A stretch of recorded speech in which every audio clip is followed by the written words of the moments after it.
Hey everyone, this is Pritham, and today we will see how to draw walls. We will be dealing with the in this video the auto cladding, means drawing the walls. As you see in this building, these are the floors, this is the beam, and these are the columns. But for the wind load and all that, we require here the walls to apply them the load on them, right? And basically in this building, no walls have been added. The load of them we add on the beam, but we have not added the walls. To add the walls in this beam, I will take this into the 2D view.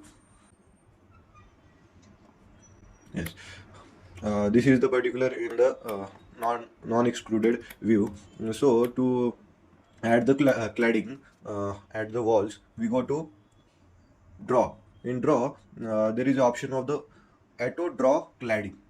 In it, after clicking on it, a option of the cladding option opens. Here in it, choose the use floors and click on OK. It will take some time, and it will make this walls, right? As you see that now all the walls have been made, and this was the opening portion, and like this all the walls are been made. This is what the auto cladding can do. uh, I will take you to the extruded view.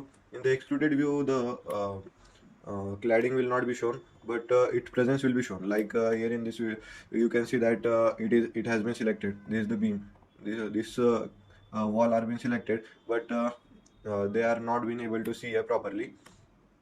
To see them properly, we have to unextrude this view, and we will see that the cladding of walls have been added. That's it for the today's video. See you in the next video.